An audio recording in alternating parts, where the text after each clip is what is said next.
하나님 말씀은 요한계시록 19장 11절에서 14절까지인데 오늘 11절만 설교하도록 하겠습니다.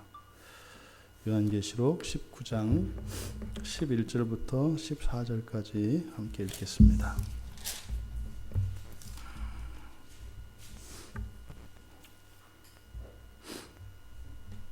(16절까지) 읽을까요? 16절까지 같이 읽겠습니다. 또 내가 하늘이 열린 것을 보니 보라 백마와 그것을 탄 자가 있으니 그 이름은 충신과 진실이라. 그가 공의로 심판하며 싸우더라. 그 눈은 불꽃 같고 그 머리에는 많은 관들이 있고 또 이름 쓴 것 하나가 있으니 자기밖에 아는 자가 없고 또 그가 피 뿌린 옷을 입었는데 그 이름은 하나님의 말씀이라 칭하더라. 하늘에 있는 군대들이 희고 깨끗한 세마포옷을 입고 백마를 타고 그를 따르더라. 그의 입에서 예리한 검이 나오니 그것으로 만국을 치겠고 친히 그들을 철장으로 다스리며 또 친히 하나님의 곧 전능하신 이의 맹렬한 진노의 포도주 틀을 밟겠고 그 옷과 그 다리에 이름을 쓴 것이 있으니 만왕의 왕이요 만주의 주라 하였더라. 아멘. 11절만 제가 한 번 더 읽겠습니다. 또 내가 하늘이 열린 것을 보니 보라 백마와 그것을 탄 자가 있으니 그 이름은 충신과 진실이라. 그가 공의로 심판하며 싸우더라. 아멘. 지금 우리말 성경에서는 11절에 백마와 그것을 탄 자, 백마와 그것을 탄 자라고 이렇게 번역을 하고 있습니다. 그런데 앞에 6장을 한번 가보십시오. 계시록 6장. 계시록 6장에 7인이 이게 떨어지면서 일어났던 일들이 기록되어 있는데 6장 2절에 가보시면 7인의 첫 번째 인이 떨어졌을 때 이제 거기에서 흰 말을 발견합니다. 그래서 6장 2절을 보면 이에 내가 보니 흰 말이 있는데 그 탄 자가 활을 가졌고 이렇게 되어 있습니다. 활을 가졌고 면류관을 받고 나아가서 이기고 또 이기려고 하더라. 6장 2절에 여기는 흰 말과 그 탄 자 이렇게 번역을 했습니다. 그런데 19장 11절에서는 백마와 그것을 탄 자, 이거는 이제 모르고 그런 것이 아니라 일부러 이렇게 한 겁니다. 원래 헬라어 원문은 똑같습니다. 똑같은데 이렇게 이제 번역을 달리한 것은 의도적으로 6장 2절에 있는 백마를 탄 그 기수와 여기 19장 11절에 나타나는 백마를 탄 기수가 다르다는 것을 의도적으로 우리말 성경에서는 나타내기 위해서 이렇게 이제 번역을 한 겁니다. 그래서 요 6장 2절에 있는 백마를 탄 이 기수와 지금 19장 11절의 백마를 탄 기수가 무엇이 어떻게 다를까? 그래서 이것의 이해를 돕기 위해서는 기본적으로 앞에 있는 6장에 대한 이해가 있어야 합니다. 근데 결론적으로 말하면 19장 11절에 있는 백마를 탄 기수는 예수 그리스도이십니다. 그런데 앞에 6장에 등장하는 이 백마를 탄 인물은 거짓 목자입니다. 거짓 평화를 주는 자입니다. 그래서 이 차이점을 우리가 인식을 하고 이런 이해하에서 이제 본문으로 들어가야 합니다. 그런데 사실은 이 장면이 우리가 그렇게 기다리던 장면이거든요. 19장 11절에서 이 부분이 이거를 이제 예수님의 파루시아 또 재림 장면이라고 합니다. 예수님이 재림하시는 장면이에요. 사실은 우리가 이제 계시록을 쭉 보았습니다만 성경 창세기 1장 1절에서부터 쭉 달려와서 이거는요 인류의 역사가 시작되고 또 우리들이 역사 이전에, 즉 기록된 역사 이전에 선사시대를 포함한 이 세상의 모든 창조, 이 시간을 보통 우리가 첫 창조의 시기라고 하는데 이제 첫 창조가 끝나고 본격적으로 재창조가 시작되는 부분이거든요. 시작은 물론 예수 그리스도께서 십자가에서 죽으시고 부활하심으로 시작이 됐습니다만, 실제적으로 우리가 사는 이 역사 속에서 이제 그 재창조의 일이 시작될 때 이제 그리스도께서 재림하시면서 시작되거든요. 지금 여기가 예수님이 재림하시는 장면이에요. 여러분 생각해 보세요. 기본적으로 여러분들이 지금 이 글을 기록하고 있는 요한이 누구인가를 알아야 되고요. 요한이라고 하는 사람의 처지가 지금 어떤지, 그리고 그가 어떤 삶을 살았는지, 또 요한과 예수님의 관계가 어떠했는지, 이런 그 사전적인 어떤 이해가 있었을 때라야 사실은 이 장면이 이렇게 묘사되는 것에 대해서 그 의미를 더 이렇게 실감할 수 있습니다. 요한은요, 12사도 가운데에서 예수님이 특별히 사랑하시는 자예요. 바꿔 말하면 요한도 어떻게 해요? 예수님을 특별히 사랑했던 사람이에요. 십자가 도상에서 예수님이 죽으셨을 때 다 무서워서 도망가는 데죠. 도망가는데 갔다가 다시 돌아오는 제자가 딱 하나 있어요. 그게 요한이라고요. 그 사랑이, 그러니까 그 사랑이 특별했다고요. 근데 제자들은 사실 죽음이 무서워서 다 도망갔던 사람들이거든요. 그런데 죽음의 공포를 뛰어넘는 그 사랑을 가지고 있던 것이 요한이에요. 그런데 말입니다. 이 요한이 그 이후에 했던 일이 뭐라고요? 예수님의 어머니 마리아를 시중 들면서 살았어요. 그의 삶은 예수님께서 이렇게 맡기셨단 말이에요, 마리아를. 그리고 지금 이 글을 쓰고 있는 이때는 마리아도 뭐 다 돌아가시고 장례 치르고 돌아가셨어요. 성당에서는 안 돌아가셨다 그래요? 부활했다 그래요? 부활이 아니라 승천했다 그래요?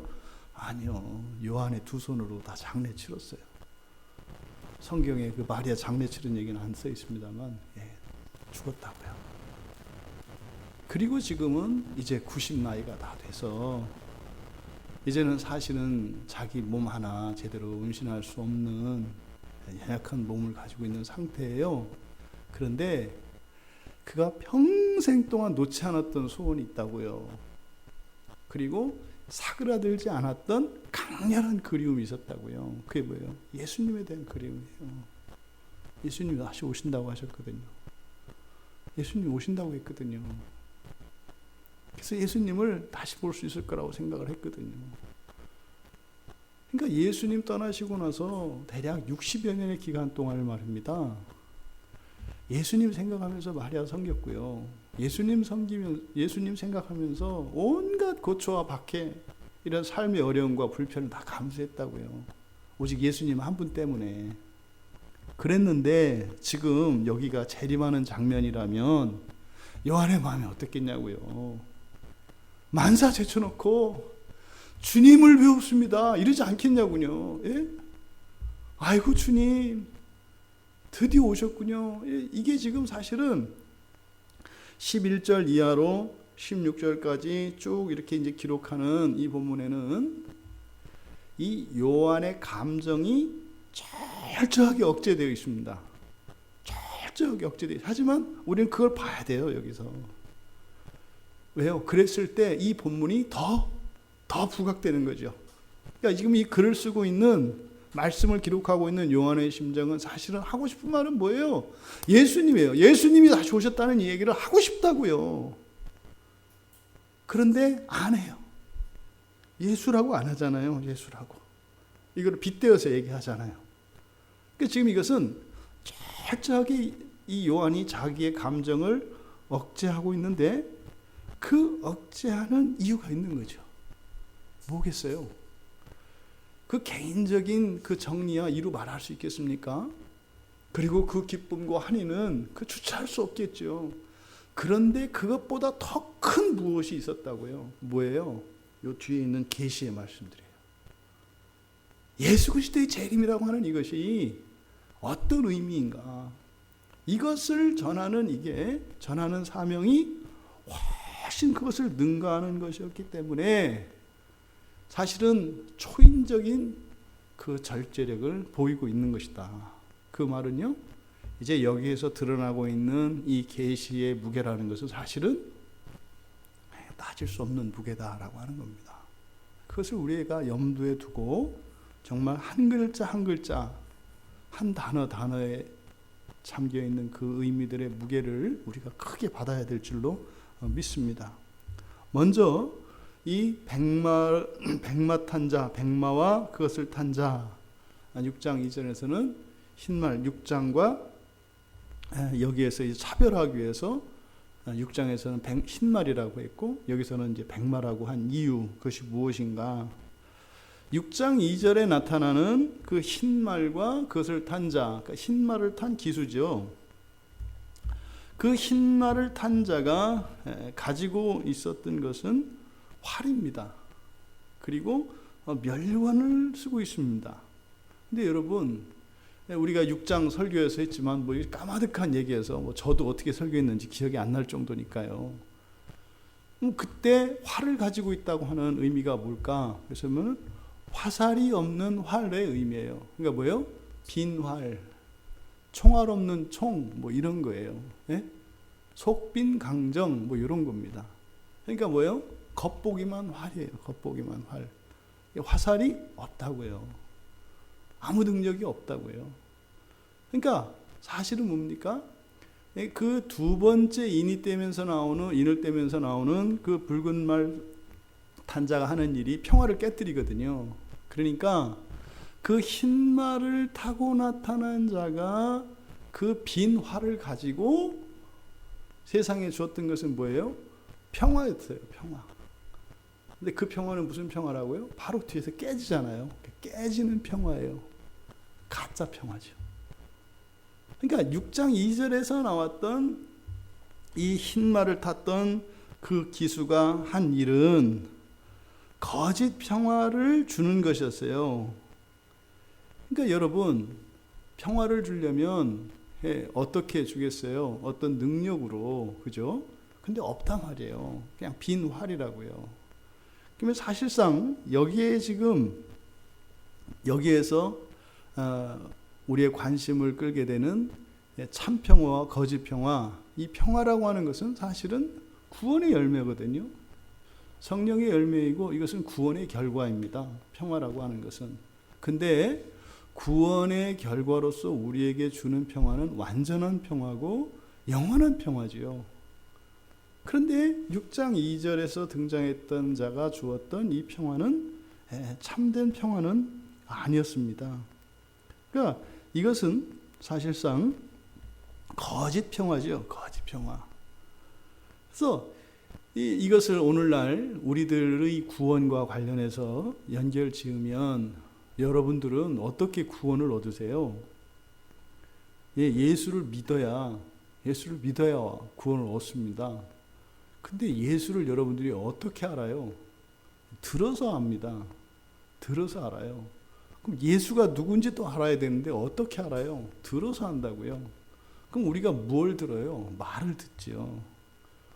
그러니까 참된 진리의 말씀을 들음으로써 구원의 주이신 예수 그리스도를 알고 믿을 수 있게 되고 그로 말미암아 구원의 결과로서 평화를 누리게 돼요. 그러면 6장 2절에서 주어지는 거짓 평화는 무엇으로 말미암은 것이겠습니까? 가짜죠, 가짜. 가짜 진리죠, 가짜 진리. 그러니까 초대교회로부터 지금까지 계속 교회 역사 속에서는 끊임없이 일어나는 일이 거짓 교사들의 문제입니다. 거짓에 대한 문제, 그리고 하나님에 대한 오해죠. 계속 하나님을 오해하게 만드는, 있지도 않은 것들을 뭐 이렇게 하나님이라고 이야기하고, 이런 일들이 교회 역사 속에서는 끊임없이 있어 왔거든요. 그래서 우리는 어떻게 된다고요? 날마다 개혁되어야 된다고요. 어떻게 해요? 말씀으로요. 말씀을 닦아내고 길어내는 일을 개혁이라고 하는 거예요. 무슨 뭐 제도를 바꾸고 뭐 이렇게 이런 걸 개혁이라고 하는 게 아니라 성경이에요, 성경. 성경 말씀을 닦아내고, 예? 그를 묵히고 우려내고 요게 개혁이라고요. 이 일이 계속돼야 되는 거죠. 그래서 예레미야 선지자는 예레미야 9장 8절에서 거짓말을 죽이는 화살이라고 해요. 죽이는 화살.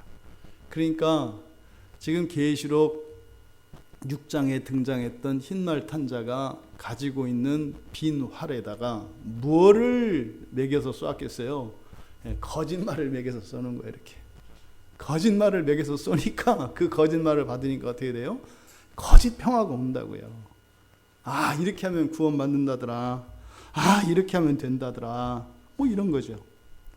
오늘날 이 시대에 이 빈 활에서 쏘아지는 이 거짓말이라고 하는 능력 없는 이 화살, 끊임없이 이 화살은 우리가 사는 역사 속으로, 이 세상 사람들의 마음 속으로, 지식 속으로 끊임없이 쏘아집니다.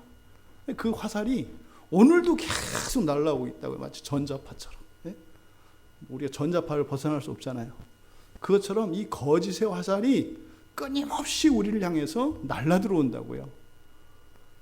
이것을 우리가 막아내지 못하고 바른 진리를 분별하지 못한다면 여지없이 우리는 그것을 받아들여서 그것으로 망하게 된단 말이죠. 요즘에 일어나는 이런 거짓 화살 뭐 많이 있습니다만, 특별히 아주 심각한 문제가 오직 은혜로 얻는 구원. 구원은 오직 은혜로 이루어지는 거잖아요. 오직 은혜로. 은혜라고 하는 의미는 뭐라고요? 대가 없이 주어지는 선물. 그죠? 그럼 이거를 이 오직 은혜로 얻는 구원이라고 하는 이것이 거저 얻는 구원으로 이해가 돼, 오해가 되는 거죠. 거저 얻는 구원, 거저 얻는. 그러니까 오직 은혜로 얻는 구원과 거저 얻는 구원은 달라요. 이렇게 왜곡돼 버리면 어떻게 돼요? 그저 거짓 근성만 갖고 있고요. 도대체 염치라고는 모르는 교인들이 양산되는 거예요. 어떻게 이렇게 바뀔 수가 있냐고요. 또 오직 믿음으로 얻는 구원, 보통 우리가 이신칭의라고 합니다. 이신칭의 교리라고 합니다. 그러니까 오직 믿음으로 얻는 구원, 이것이 거짓말이 함께 이것을 곡해시킴으로써 전혀 순종과 헌신이 필요 없는 구원으로 생각하게 해요. 그래서 어떻게 해요? 도대체가 길들여지지 않고 아주 저속한 신자들, 그리고 기독교 신앙 자체를 아주 저질스러운 그런 신앙으로 만들어버린다 이 말이죠.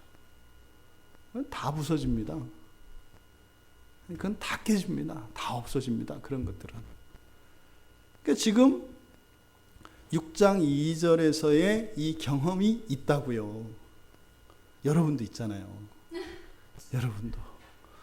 여러분도 이 거짓 평화를 가지고 크게 단 줄 알고 했던 적이 있잖아요. 이게 지금 11절에서 이야기하는 백마탄자, 이건 바로 예수 그리스도라고 그랬어요.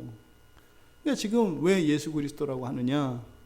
이름을 충신과 진실이라고 하고 뒤에 13절에 가면 하나님의 말씀이라고 해요. 충신과 진실, 하나님의 말씀. 이거는 저는 막 이렇게 하면 그 요한의 마음이 이렇게 느껴지는 것 같아요. 여러분들도 느껴지실 것 같아요. 그냥 예수님이라고 부르고 싶지 않겠어요? 예수님 이렇게? 근데 예수님이라고 안 하고 그냥 자기는 사실 예수님 이렇게 하고 싶어요. 근데 그거를 충신과 진실이라, 하나님의 말씀이라, 이게 뭐예요? 나는 이렇게 하고 싶지만 내가 급한 게 아니야. 요한은 뭐 자기가 지금까지 살아오면서 자기가 가졌던 오해와 자기의 신앙에 있어서 여러 이런 시행착오들이 다 생각나잖아요. 그러면 지금 현재도 내가 과거에 겪었던 그 오류와 무지 속에 지금 빠져있는 사람들이 아주 그냥 수두룩빽빽하게 생각이 날 거 아니에요? 더더군다나 앞으로 주님이 다시 오시는 이 지금 환상으로 보여주시는 이 계시가 성취되기 전까지 이 땅을 살아가는 수백억 수천억의 그 신자들이 그 또 자기가 지나왔던 실수와 오류의 길들을 보일 거 아니에요? 그게 큰 거예요. 얼마나 착해요. 저 같으면 일단 예수님 하고 했을 텐데 그걸 안 해요. 그러니까 그게 뭐 얼마 시간 차이가 나겠어요. 그걸 뺀다니까요. 이건 엄청난 절제력이라고요. 엄청난. 아니, 여러분 뭐 이렇게 누구 보고 싶으면 그것도 못 참아가지고 난리인데, 예? 조금 보고 싶으면 잠도 못 자고 그러잖아요. 근데 지금 주님을 보는데도 예수님 이름을 부르고 싶은데 이렇게 하고 있다고요. 그럼 왜 이 충신과 진실이라고 하고 하나님의 말씀이라고 하는 이 이름이 예수 그리스도를 상징하는 것이냐? 충신과 진실이라고 하는 것은 앞에 계시록 3장을 가보세요. 3장에 가보시면 3장 14절에 이제 라오디아 교회에 보내는 편지가 있습니다. 그런데 그 주님을 뭐라고 거기서 이야기하냐면 아멘이시요. 뭐라고요? 충성되고 참된 증인이시요. 여기서 충성되고 참된 증인, 똑같은 말이에요. 똑같이 쓰인 거예요. 충성되고 참된, 이것을 여기서 충신과 진실이라고 번역한 거예요. 우리말로는 똑같은 거예요. 헬라어로. 그러니까 바로 여기서 충성되고 충성과 진실이라는 것은 3장 14절에 충성되고 참된 증인과 같은 표현입니다. 그러니까 여기에 등장하는 바로 이 백마를 탄 분이 그리스도 예수시라고 하는 것을 알 수 있어요. 또 13절에 나오는 또 하나의 이름, 하나님의 말씀. 이 하나님의 말씀은 요한복음과 연결되어 있어요. 요한복음의 시작이 태초에 말씀이에요. 말씀. 여러분, 보통 우리가 생각하는 말씀과 요한이 생각하는 말씀은 좀 달라요. 요한이 말씀이라고 했을 때는 요한이 가지고 있는 말씀에 대한 인식은 뭐예요? 창조주 하나님이에요. 태초에 계신 말씀, 창조주 하나님이시라는 거예요. 근데 누가? 예수가 창조주시라고 하는 기본적인 이해가 있어요. 요한에게는. 또 1장 14절, 요한복음 1장 14절에 보면 예수님을 이제 성육신하신 말씀이라고 한다고요. 그러니까 말씀이라고 요한이 이렇게 얘기할 때는요, 예수 그리스도의 창조주 되심, 그리고 창조주 하나님이 사람으로 나타나신 것을 상징해요. 그러니까 뭐요? 사실은 예수님께 가까이 갈 수가 없어요. 하나님이셔서. 그런데 사람으로 나타나셨기 때문에 가까이 하지 않을 수가 없어요. 어떻게 사람 된 하나님을 가까이 하지 않을 수 있겠어요? 근데 또 하나님이라 가까이 할 수 없어요. 이 두 가지가 요한이 말씀이라고 하는 말을 사용할 때는 요한에게는 그게 있다고요. 항상. 그런데 지금 여기서 하나님의 말씀이라고 하는 이름을 여기서 지금 다시 얘기하고 있어요. 이게 지금 어디라고요? 뭐 하는 장면이라고요? 재림하시는 장면이라고요. 재림은 뭐예요? 재창조를 시작하는 거라니까요. 그러니까 지금 여기서 하나님의 말씀 그랬을 때는요, 태초에 계셨던 예수 그리스도, 성육신하셨던 예수 그리스도, 재림하셔서 드디어 창조를 완성시키시는, 재창조를 시작하시는 예수 그리스도, 요거를 요 한마디로 좀 나타내고 있는 거예요. 하나님의 말씀. 여러분, 지금 여기에서 나온 이야기들을 우리가 듣고 보니까 예수님이 그리웠고 예수님이 부르고 싶었겠지만 부를 수가 없어요. 이 내용들이 너무 큰 내용이라서. 하나님의 이 창조의 경륜이 막 드러나고 있단 말이에요. 그러니까 이렇게 쭉 올라왔던 개인적인 그 하나님에 대한 그 감정에 그 격앙됐고 고조되었던 그게 그 창조의 무게에 탁 눌려서 가라앉혀지는 거예요. 그리고 나서 마치 이렇게 아주 고요한 감정을 가진 사람처럼 예수님을 그는 충신과 진실이시라, 하나님의 말씀이라, 되게 멋있잖아요. 이게 멋있는 거예요. 우리가 개인적으로 어떤 감정들이 올라오고 이랬을 때 하나님 말씀에 딱 눌려서 우리의 감정이 말씀에 딱 길들여서 통제될 때 멋있는 거예요. 이게 멋있는 거예요. 그러니까 그리스도인들이 뭐 성질이 없어서 안 하는 게 아니죠. 이 말씀의 무게에 탁 눌려서 그 야생마와 같은 우리들의 감정이 그 고개하는 말과 같이 잘 길들여지는 거예요. 이게 멋있는 거예요. 이게. 지금 요한이 지금 그런 겁니다. 사도 요한은 그렇게 오매불망 그리웠던 예수님이 창조주이신 것을 믿었고 잘 알고 있는 사람이에요. 그래서 요한복음이나 그 요한의 서신들을 보면 그것이 잘 나타나 있다고요. 그런데요, 그렇게 믿었던 그것이 현실로 이루어질 때 이건 또 판이 다릅니다. 확실한 믿음을 갖고 있었지만 그게 현실에서 딱 이루어질 때 이건 또 다른 거예요. 아니, 믿었어. 의심 안 했어요. 믿었다고요.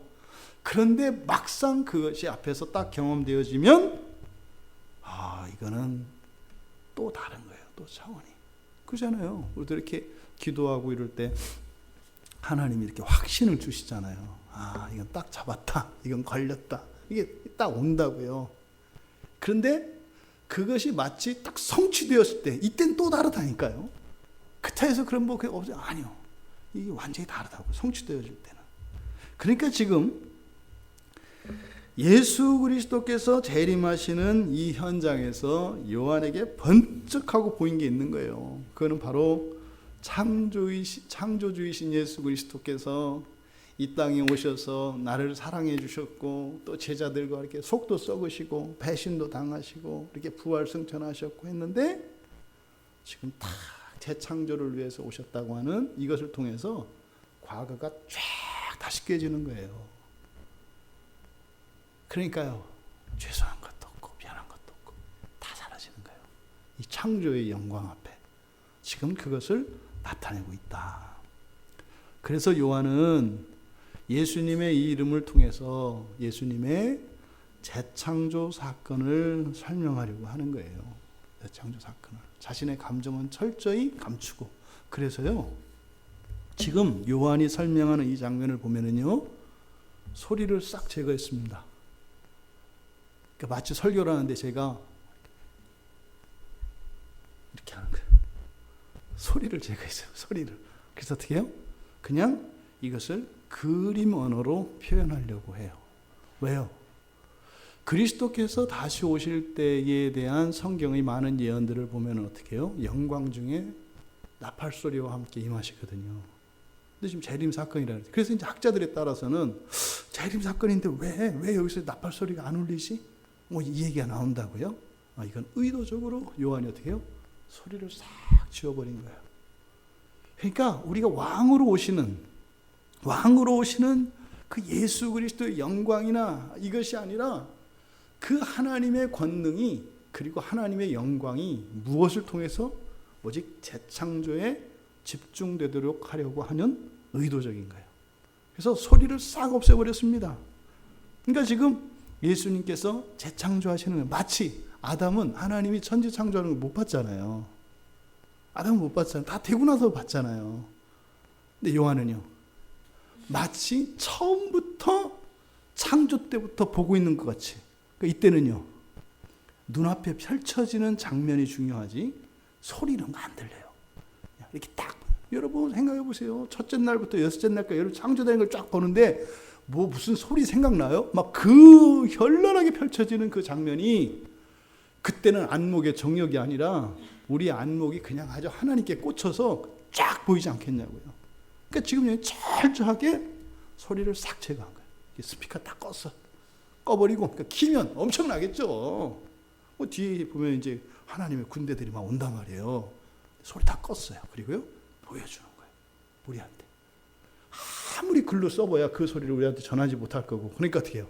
그 에너지를 오히려 보여주는데 집중시키려고 하시는 거죠. 이게 사도 요한의 의도였다고 저는 보여져요. 그게 소리를 끈 거예요. 소리 끈 거는 우리 그러잖아요. 우리의 어떤 감각을 하나 상실되면 감각이 상실되면 다른 감각이 이렇게 발달한다면서요. 눈을 못 보게 되면 청각이 굉장히 예민해져 이렇게 되고 그렇게 된다면서요. 또 뭐 손을 못 쓰게 되면 또 발가락이 또 살아 움직이더만요. 그래서 뭐 발가락이 뭐 이제 손가락 하는 일도 막 하고 그러더라고요. 그런 것처럼 철저하게 이렇게 시각적인 언어로 요한은 우리에게 보여주려고 하는 거예요. 그러니까 여러분들이 이 말씀을 볼 때는 최소한 여러분들의 상상력을, 그러니까 엉뚱한 거 상상하지 말고, 그러니까 이런 거를 이렇게 좀 이렇게 여러분들이 같이 이런 거를 가지고 이렇게 막 상상을 하는 거예요. 그래서 그 계시를 우리가 더 아주 생생하게 볼 수 있게 되기를 바랍니다. 그런데 여기서 지금 요한이 예수님의 재창조 사건을 묘사하는데, 여러분들은 예수님의 재창조 하면 딱 떠오르는 느낌이 뭐예요? 저는 뭐 그렇게 해요. 예수님의 재창조 딱 하면은 제가 회심할 때 그 경험했던 게 황금빛이었다고 말했죠. 황금빛이었거든요. 황금빛. 회심하고 나서 예배당을 나갔는데 세상이 황금빛이었어요. 저는 그렇게 많은 황금을 본 적이 없어요. 정말 이렇게 그 예배당에서 밖에 딱 나갔는데 그때가 그러니까 초여름이었던 것 같아요. 반팔 입고 이렇게 있으니까. 뭐 나뭇잎이 이렇게 초록 나뭇잎에 막 이렇게 있는데 저한테는 다 금잎알이었어요. 이렇게 황금잎알이. 이게 지금도 제가 그날의 기억은 다 황금잎알이에요. 다 황금이에요. 황금. 내가 금을 좋아해서 그런지 어쨌는지 모르겠지만 하여튼 다 황금빛이었어요. 그러니까 신기해요. 그러니까 막 햇볕이 마치 막 금 분수처럼 쏟아지는 것 같아. 그래서 세상이 금으로 다 이렇게 막 다 도금된 것 같은 그런 느낌이 있었거든요. 사실은 저도 이렇게 재창조 딱 하면은 그냥 확 그냥 변하는, 흑백에서 칼라로 쫙 바뀌는 이런 느낌이 있거든요. 이게 일반인들이 가지고 있는, 일반 그리스도인들이 가지고 있는 재창조에 대한 이해예요. 그게 어때요? 호련히 변화할 것. 이게 사실은 그렇게 확 그냥 한순간에 그냥 과거는 다 지나갔다, 없던 거로 하자 이렇게 놓고 짱 해서 재창조가 시작될 것 같은 생각을 저도 했다고요. 그리고 보통 사람들이 다 그렇게 생각을 해요. 그러니까 뭐요? 우리나라 가끔 자비하신 대통령들이 가끔 이제 부채 탕감 이런 거 해주잖아요. 오늘부터 부채 없기로 합니다. 그날 또 기다리면서 사는 사람들이 생겼어요, 요새는. 응? 막 그날. 그런 것처럼 어느 날 딱 되면 그 이후에는 완전히 불연속성만 생각하는 경향이 있다고요, 우리들에게는. 그런데 오늘 요한의 가르침을 보면 그게 아니라는 것을 우리에게 가르쳐줘요. 그게 아닌 거예요. 재창조의 시작이 무엇으로 시작돼요? 그가 공의로 심판하며 싸운대요. 우리 생각과 달라요. 그러니까 요한이 지금 이게 예수님 만나도 좋다고 지금 얘기할 겨를이 아니에요. 이게 아닌 거예요. 요한도 이때까지는 몰랐어요. 요한도. 그런데 딱 지금 여기서 하는 말이 뭐예요? 그가 공의로 심판하며 싸우더라는 거예요. 이건 뭐지? 이건 뭐지? 이거는 요때 요한이 처음 한 거예요. 요전까지 몰랐다고요. 먼저 충신과 진실이라고 이제 예수님을 소개하셨어요. 그럼 우리가 이제 요 이름과 그리고 이 재창조의 일들을 좀 우리가 살펴보려고 하는데, 먼저 충신이라고 하는 이 피스토스는 형용사형입니다. 그래서 믿을 만한 이런 뜻이에요. 충성스러운, 충성스러운이라고 하는 것은 믿을 만하다 이 말이에요. 맡겨도 되는, 또 그 말을 믿어도 되는 이런 뜻이에요. 그래서 틀림없이 믿을 만한 분이라고 소개를 하는 거예요. 틀림없이 믿을 만한 분. 이것은 왜요? 앞서서 이야기했던 것처럼 계시록 6장의 이해를 전제로 하고 있는 것이다. 왜? 계시록 6장에서 거짓 평화를 한번 경험해봤던 사람들은 똑같이 흰날을 타고 왔는데 평화를 준단 말이에요. 근데 뭐요? 한번 당해봤기 때문에. 그래서 이런 부정적인 경험을 했던 사람들은 쉽게 믿기 어렵습니다. 한번 속아본 사람은 다른 사람을 쉽게 믿지 않아요. 그래서 사실은 잘 믿던 사람도 두 차례, 세 차례 이렇게 한번 남에게 속아보면 이 속아본 경험이 그 사람이 가지고 있는 그 순전한 믿음을 자꾸 병들게 합니다. 그래서 어떻게 해요? 그 믿음을 약화시킨다고요. 그래서 잘 믿지 않는 사람이 됩니다. 어렸을 때 아이들 잘 믿잖아요. 이야기하면. 근데 이제 엄마한테 속고 아빠한테 속고 목사님한테 속고 이렇게 하면서 이제 믿음을 점점 잃어버려요. 이제 그 아이들이 성경을 보잖아요. 참, 이게 우리 현실이에요. 그러니까 어떻게 돼요? 성경은 최대한 어렸을 때. 왜요? 믿음이 약화되지 않을 때, 쉽게 믿을 수 있을 때, 그래서 최대한 어렸을 때 말씀을 가르쳐 주는 게 좋아요. 어쨌든 우리가 이렇게 일상생활에서 뿐만 아니라 사실 신앙생활에서도 이렇게 한번 속아본 경험이 있으면 잘 믿기가 어려워요. 실제로. 그러니까요, 오죽하면 그런 얘기 하잖아요. 새 신자들한테 성경을 가르치는 게 쉽지, 묵은 신자들한테 가르치기가 어려워. 이러는 말이죠. 왜요? 자기가 안 믿은 것을 증명해내라고 요구하거든요. 내가 믿었던 것들과 또 믿지 않았던 그것이 잘못된 것을 증명을 하라는 거예요. 그게 뭐예요? 주관식으로 하자는 거예요. 주관식으로. 객관식으로 말고 주관식으로. 그러니까 객관식으로 쓰면은 시험을요, 한 10분이면 치면 되잖아요. 그죠? 그러니까 주관식 문제는 문제가 많지 않잖아요. 몇 문제 내잖아요. 그거 하나 풀려면 오래 걸리니까. 그러니까 기존에 믿었던 신자들이 이렇게 신앙 교육을 받을 때 이제 그 사람들은 되게 주관식 교육을 시켜야 돼요. 그래서 절대로 일방적으로 강의하는 방식으로는 그 사람들이 안 바뀌어요. 그래서 묻고 답하고 얘기를 해야 돼요. 속내를 들어봐야 돼, 이렇게. 이걸 듣고 당신 생각은 뭐요? 그래서 철저하게 물어봐서 하나하나 교정하지 않으면 교정이 안 돼요. 근데 이제 처음 하는 사람들은 그냥 이제 가르쳐 주면 돼요. 객관식 문제로. 그 대표적인 게 이제 면허증 시험 아니에요. 그렇죠? 근데 문제는 이렇게 배우면 지나가면 금방 잊어버린다는 거. 알았는데 잊어버려. 그러니까 완전한 지식은 아니죠. 그래서 사실은 새신자나 묵은 신자나 가르치는 건 똑같아요. 어떤 방식으로 하냐의 차이지. 근데 처음에 이렇게 일방적으로 쭉 나열해서 지식을 전달하다가 사실은 그 지식 하나하나들을 체험적으로 또 자기가 자기의 지성으로 완전히 인격적으로 받아들일 수 있어야 돼요. 이게 다 돼야 하나님의 말씀을 제대로 아는 거죠.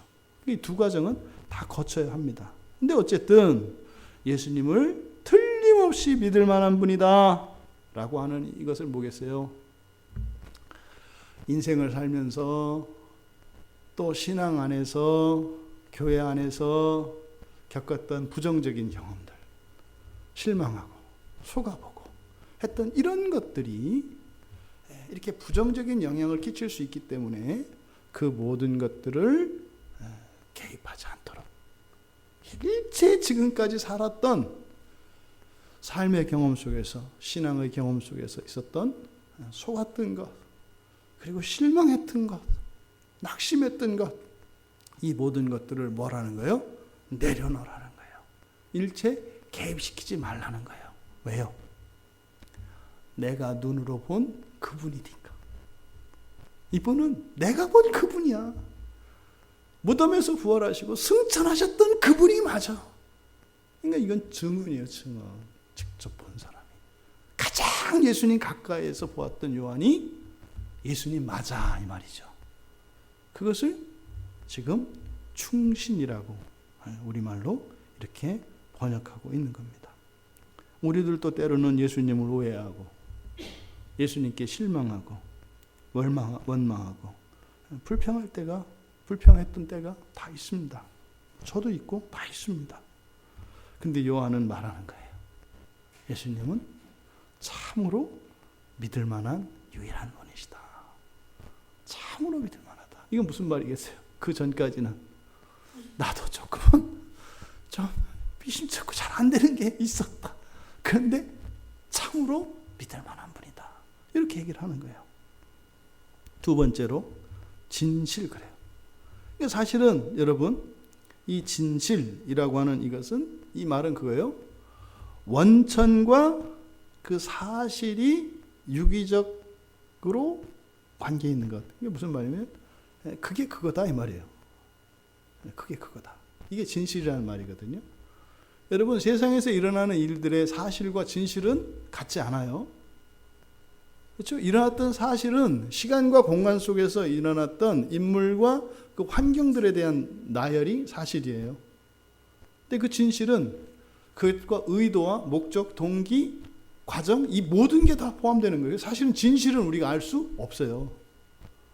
진실을 알려면요, 그 사실에 개입되어진 환경과 요소들의 과거와 현재, 미래를 다 알아야 진실을 아는 거예요. 어떤 사실은 이렇게 잘라놓은 거거든요. 무의 한 단면을 딱 잘라놨을 때, 그리고 얇게 그를 판바 이렇게 썰었어요. 한 도마. 윗부분과 아랫부분을 알 수 있어요? 모른다고요. 몰라요. 아니, 어떤 무가 뭐 위에서부터 아래까지 굵기가 똑같은 그런 게 어디 있어요? 색깔이 똑같은 게 어디 있어요? 다 틀리죠. 굴곡이 있고 다 다르죠. 그러니까 진실은 전체를 진실이라고 하는 거거든요. 그러니까 우리는 너무 사람들이 사실에 얽매이는데, 사실 가지고 자꾸 이렇게 말싸움하고 이렇게, 중요한 건 사실이 중요하지 않다는 게 아니라 그게 다는 아니에요, 여러분. 사실은 사실일 뿐이라고요. 중요한 건 진실이죠, 진실. 근데 진실은 알 수 없다니까요. 그러니까 너무 맞고 틀리고 이런 거 가지고 따질 필요 없어요. 누가 그렇다고 하면 그런 줄 알면 돼요. 그 무슨 상관이야? 예? 뭐 숫자가 틀리고 뭐 그런 거 보다 있었나 보다 이러면 되는 거지. 이 진실이라는 것은요, 이런 사실과 사실은 그 사실이 되는 그것, 그 원천, 그것이 한 몸 된 것, 이걸 유기적 관계라고 하죠. 그걸 강조하는 말이 진실입니다. 그러니까 복사본도 아니고 위조품도 아닌 원본이고 진품이라는 뜻이에요. 진실이라는 것은. 그러니까 요한은 지금 태초에 하나님이 창조하셨고 또 보시기에 좋으셨다라고 하는 창세기의 선언이 있어요. 지금도 사람들이 그거에 대해서 계속 질문을 하거든요. 진짜 이렇게. 근데 지금 여기서 뭐라고 하는 거예요? 진실이다. 재창조의 사건이 창조의 사건과 같다라고 얘기를 하는 거예요. 같다. 진실이다. 또 제자들에게 예수님이 그러셨잖아요. 다시 오시겠다고. 뭐 천국에다가 방 잡아놓고 오신다며. 사실이다. 진실이다. 그럼 오셨으면 뭐예요? 방 잡아놓으셨겠네. 오셨던 것도 사실이면 그러면 거기서도 방 잡아놓고 오셨겠지. 염려 안 해도 돼요, 여러분. 뭐 예약 같은 거 안 해도 예수님이 다 알아서 하신대. 그 진실이다 이거죠. 그러니까 이것은 더 나아가서 예수님이 하셨던 모든 말씀, 다시 말해 예수님이 제자들에게 가르치셨던 모든 가르침, 그리고 자신들이 예수님으로부터 배워서 선포했던 이 모든 복음이 진실이라고 외치는 거죠. 그래서 사도 바울 보면 자신이 전한 복음이 이거는 뭐 사람한테 배운 것도 아니고 세상에 있는 것도 아니고 이거는 오직 예수 그리스도로부터 배운 거다. 그리스도로부터 배운 거다. 진리다. 이렇게 얘기를 한단 말이에요. 그래서 고린도전서 15장 1절과 2절에 보면 내가 너희들한테 전한 복음을 굳게 지키고 헛되이 믿지 않으면 그로 말미암아 구원을 받을 거라고 얘기해요. 그러니까 바울 사도가 끊임없이 자기가 전하는 복음에 대해서 확신에 찬 이런 선포를 많이 하거든요. 그러니까 바울 사도가 했던 그것이 사실은 뭐예요? 바울 사도가 삼층천을 본 사람이라니까요. 그러니까 바울 사도의 이 복음 전파에는 더 힘이 있어요. 왜요? 그걸 봤기 때문에. 그 계시를 체험을 했기 때문에. 이게 사도 요한은 지금 그 바울이 그렇게 바울이 좀 유난스럽게 좀 사도들 안에서 튀어서 맨날 그 욕먹고 했더니 좀 너무 한다. 좀 배워서 그랬나 했더니 아니구나. 이 얘기였구나. 이걸 알았겠죠. 지금 여기서 진실이라고 사도 요한이 이야기하는 거예요. 여러분, 우리가 이 세상을 살면서 예수님을 지금 충신과 진실이라고 이야기하는데 사실은 충실과 진실이 아니면 어떤 일이 일어나요? 균열이 일어나요. 모든 관계 속에 한 몸이 안 된다고요. 그래서 이 거짓이 무서운 게 여기에 있어요. 거짓은 모든 관계를 파괴하거든요. 모든 관계를 완전히 분해시켜 부숴버리는 게 아니에요. 그 관계는 그냥 어렴풋하게 유지하는 것 같긴 같지만 절대로 온전한 연합은 못하게 한다고요. 이 거짓이 이게 그렇게 무서운 거예요. 근데 사실은 우리가 인생에서 경험하는 것은 다 거짓이라고요. 다 거짓이에요. 그런데 지금 요한은 바로 예수 그리스도는 참으로 믿을 만한 분이시고 진실이시다 이렇게 소개를 하고 있는 겁니다. 그것은 어쩌면 사도 요한의 믿음과 신앙 또 그의 인생 그 모든 것이 지금 어떻게 해요? 자기 인생 안에 드리워졌던 이렇게 작은 실금처럼 있던 그런 모든 거짓과 불신의 요소들이 싹 녹아지는 거죠. 그렇죠? 뭐 소고기가 맛있는 게 뭐 이렇게 뭐 마블링 이렇게 있는 거라면서요. 근데 그게 다 뭐예요? 다 거짓이죠. 진짜 거짓이에요, 여러분. 예, 진짜 거짓이에요. 그러니까 세상에서 그 소고기의 마블링을 좋아하고 그게 이쁘다고 비싼 값을 주는 데는 우리나라밖에 없대요.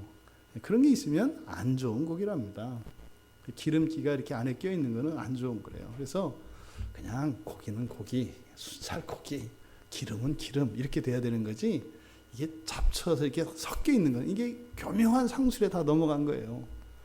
뭐 무슨 뭐 이게 뭐 마블링이 좋아서 뭐 특 A 뭐 트리플 뭐 다 거짓이에요.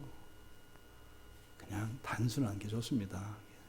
그저 닭고기는 퍽퍽한 가슴살이 좋은 거고 소고기는 그냥 빨간 살이 좋은 거예요. 여러분, 거짓은 균열을 일으킵니다. 그래서 절대로 하나 되지 못하게 합니다. 이게. 근데요, 이걸 피할 수가 없다고 이 세상에서는 여러 이유들이 있어요. 하지만 요한은 그게 없어진 거예요. 싹 없어진 거예요. 완전히 없어진 거예요. 하나님의 말씀과 자신의 삶과 신앙과 창조와 재창조와 갈렸던 모든 장벽들이 다 놓아졌어요. 그냥 예수 그리스도로 하나로 연합된 거예요. 지금 충신과 진실로 나타나신 그리스도 예수, 이분이 하시는 일이 재창조라고 그랬어요. 재창조. 근데 뒤에 이어지는 내용을 보니까 그가 공의로 심판하며 싸우더라. 그 재창조의 시작이 바로 공의로 심판하시는 것과 싸우시는 것이에요. 여러분, 고린도전서 15장 51절에 보면 부활에 대해서 사도 바울이 그렇게 얘기해요. 우리가 다 잠잘 것이 아니요 마지막 나팔에 순식간에 홀연히 다 변화될 것이다. 이렇게 순식간에 홀연히 다 변화될 것이다. 이게 사실 예수 그리스도께서 재림하실 때 일어날 부활의 일을 이야기하는데, 사실상 요한의 사도 바울의 이 말씀에서 온전히 드러나지 않은 좀 더 세부적이고 구체적인 계시를 요한이 하고 계신 거죠. 그러니까 사실은 사도 바울은 고린도전서 15장에 그 부활장이라 일컬어지는 그것은 그 놀라운 변화가 얼마나 놀라운 것인가를 사실은 강조하기 위해서 그 변화에 초점을 맞췄다면, 사도 요한이 지금 여기에서 가르쳐 주시는 이 말씀에서는 그 변화의 과정을 좀 더 구체적으로 상세하게 가르쳐 주시는 거예요. 그러니까 바울이 이야기했던 그 순식간에 일어나는 그 홀연히 다 변화되어지는 그 순간 직전까지 어떤 일이 일어나는데, 뭐가 일어난다는 거예요? 공의로 심판하시고 싸우시는 일이 있다는 것을 가르쳐 주는 거예요. 그래서 계시의 점진성이라는 게 이거라고요. 점점 계시가 점점 드러나요. 끝에 가봐야 더 안다고요. 그러면 여기서 심판한다라는 것은, 심판하신다는 것은 무엇을 말하는가? 바로 심판과 이 싸움을 통해서 이 재창조의 시작이 어떻게 되는 것인가를 우리에게 가르쳐 주시려고 하는 거예요. 그러면 여기에서 심판하신다 할 때 사용된 말은 이 크리노라는 말입니다. 크리노라고 하는 것은 나누는 거예요. 나누는 거, 이렇게 분별하는 거예요. 예서 뭐죠? 그 목걸이를 만들 때 그 안에 꿰는 그 구슬들의 크기를 분류하잖아요. 이렇게 크기에 따라서 뭐 이번에 뭐 이렇게 추석 명절 때 과수원에서도 이렇게 과일을 따면 크기에 따라 분류하잖아요. 값이 달라지잖아요. 이렇게 분류하잖아요. 이 크리노라는 말은 이렇게 분류하고 거기서 선택한다는 뜻이에요. 그래서 선별한다라는 의미죠. 여기서 심판한다는 것은 선별한다는 거예요. 그러니까요, 재창조의 시작에서 일어나는 게 무엇이 일어난다? 선별한대요. 선별. 그러니까 하나님의 그 구원에 대한 예정 안에는 선택과 유기라고 하는 있다는 사실이 여기에서도 바로 마지막 날에 드러나는 거예요. 선별하신다니까요. 나누신다고요. 구별하신다고요. 그 가운데에서 택하신다고요. 부른 자들 가운데에서 택하신다고요. 지금 여기서 심판하신다는 내용을 통해서 우리들의 신앙의 싸움은 마지막 그 심판하실 때까지 계속되어야 하는 것이구나 라고 하는 것을 우리가 명심해야 합니다. 절대로 이것은 어떤 자격을 얘기하는 게 아니에요. 여러분, 이러이러한 자격이 있어야 합니다. 어떻게 돼야 합니다. 이것이 아니에요. 하지만 마지막에 예수님이 심판하시는 일이 있다 하는 그것은 참으로 예수를 믿고 구원받은 이들에게는 그 심판을 위하여 살아가게 합니다. 그것은 불안함에서 오는 것이 아니라 사랑이 동기가 되는 것이죠.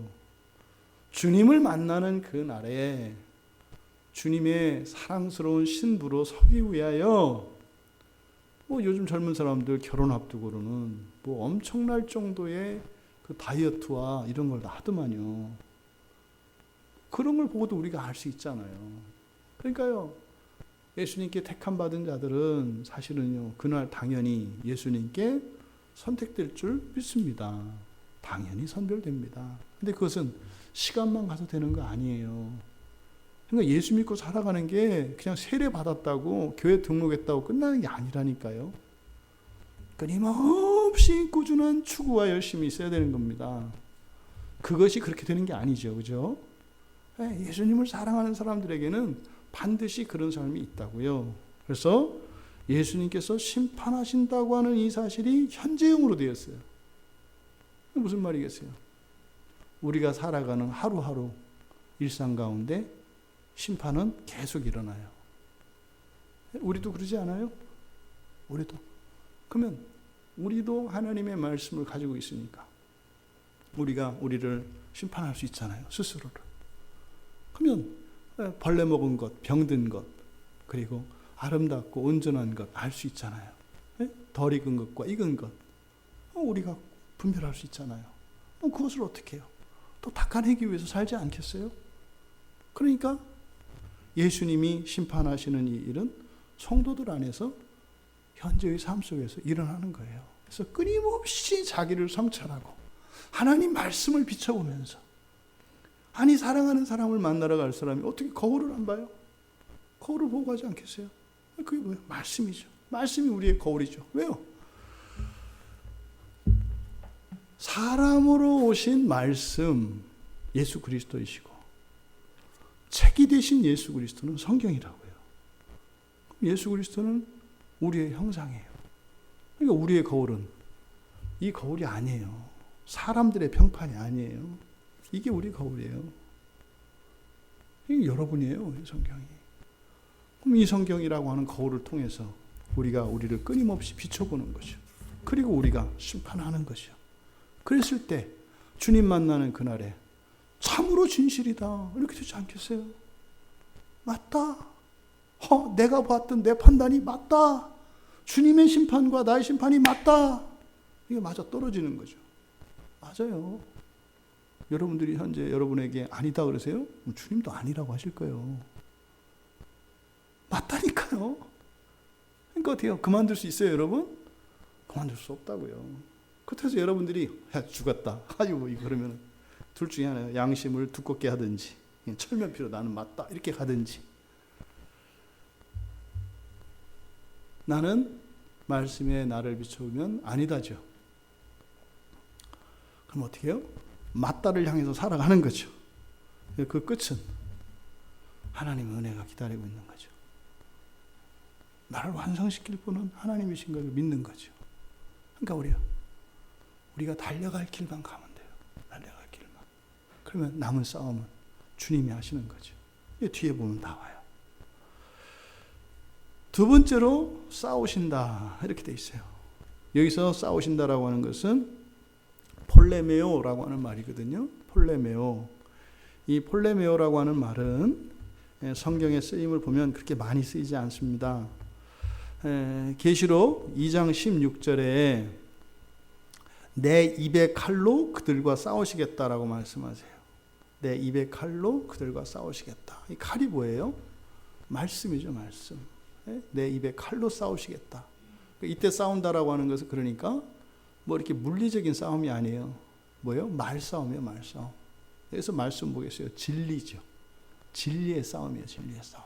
그러니까 여기서 싸우신다라고 하는 것은 말씀으로 하는 논쟁을 말해요. 그러니까 진리의 싸움이에요. 그래서 계시록 17장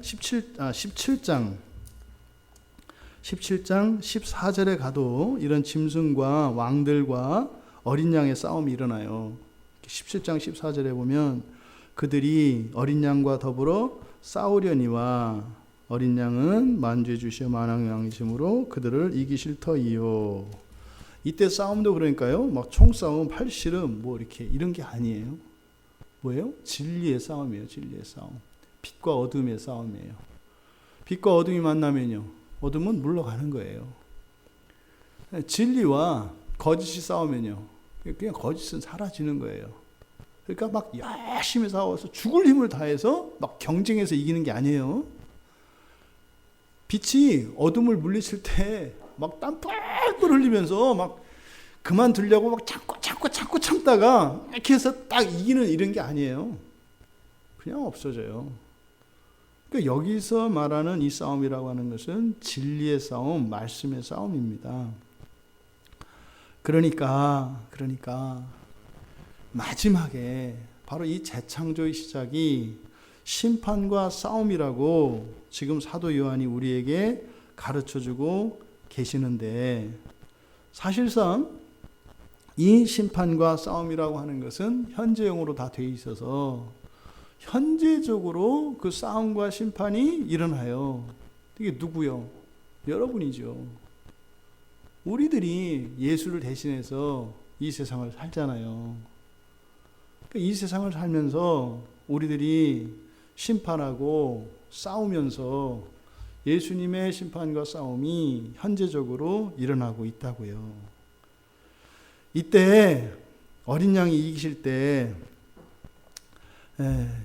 17장 14절에 보면 그렇게 되어 있다고요. 어린 양은 싸우려니와 어린 양은 만주해 주시어 만왕의 왕이시므로 그들을 이기실 것이다. 미래형으로 되어 있어요. 그들을 이기실 것이다. 그리고 그와 함께 있는 자들, 곧 부르심 받고 택하심을 받은 진실한 자들도 이길 것이다. 이렇게 미래형으로 되어 있어요. 여기는 현재형으로 되어 있어요. 그 앞에서 이기실 것이라고 했던 그 예언이 여기서 성취된 거죠. 어떤 이 현재형이 가지고 있는 의미는 우리의 현실, 과거와 미래, 영원한 것을 나타낸다 그랬죠. 지속적인 걸 나타낸다 그랬죠. 그러니까요.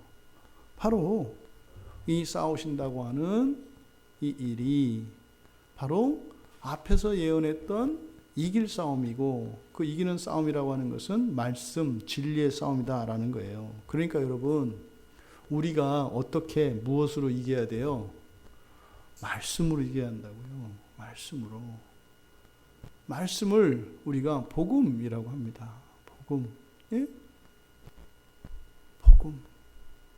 그 복음만이 우리가 그 싸움의 승리에 참여할 수 있게 하는 유일한 것이에요.